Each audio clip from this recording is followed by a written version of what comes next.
Herkese merhaba. Bu videoda Amazon satıcılarının her gün hesaplarında kontrol etmeleri gereken 6 sayfayı içeren bir checklist hazırladım. Bu checklistin ilk 3 maddesi çok kritik, sonraki 3 maddesi ise duruma göre opsiyonel.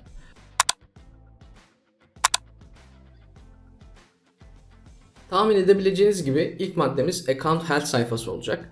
Bu sayfa sizin hesabınızın kapanıp kapanmamasını, bazı kısıtlamalara maruz kalıp kalmamanızı ilgilendiren sayfa. Orta kısımdaki şu Policy Compliance kısmı çok önemli. Burada Other Policy Violation dediği şeyler high price error'lardır ve bunların hesap sağlığınıza bir etkisi yoktur. Burayı umursamayabilirsiniz ama buranın dışında şu orta kısımda herhangi bir kırmızı ikaz görüyorsanız mutlaka kontrol edip müdahale etmeniz gerekiyor. Buraya gelen her bir ikaz size mail yoluyla da gönderiliyor. Fakat Amazon'un gönderdiği yüzlerce, binlerce mesajın arasında bu önemli mesajlar kaçabiliyor. Sırf bu mesajı kaçırdığı için hesabı kapanan şahıslar biliyoruz.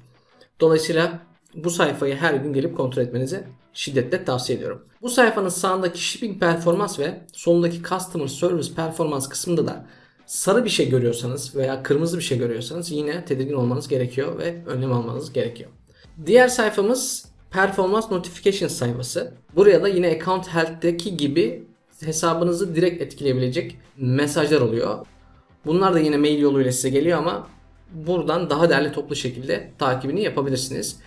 Account Health'ten farklı olarak bazı ikazlar direkt Performance Notification'a geliyor. Account Health'te belirmiyor ama hesabınızı kısıtlayabiliyor. Belki de ilerleyen süreçte kapatabiliyor. O yüzden Performance Notification'ı kesinlikle Account Health'te bir şey görmediğiniz için kontrol etmeyi ihmal etmeyin.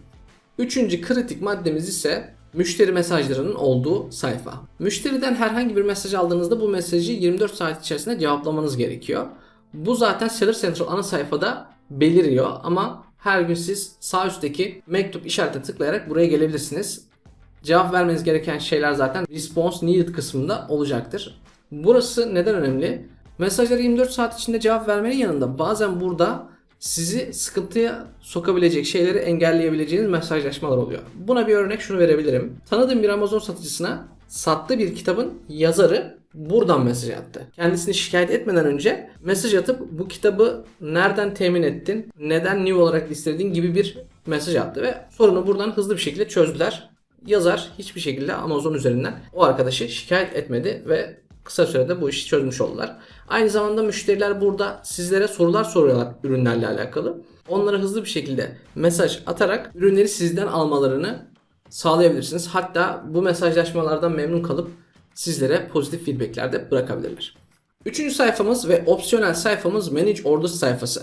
Eğer FBM satışınız varsa yani merchant olarak ürün satıyorsanız yani evinizden satış yapıyorsanız mutlaka her gün burayı kontrol etmeniz gerekir. Çünkü bir sipariş geldiğinde sizin onu en kısa sürede müşteriye ulaştırmanız gerekir. Amazon'da buna dair bazı metrikler var. Bunları sağlamanız gerekir. Sağlamadığınız durumda Amazon sizin satış yetilerinizi kısıtlayabilir.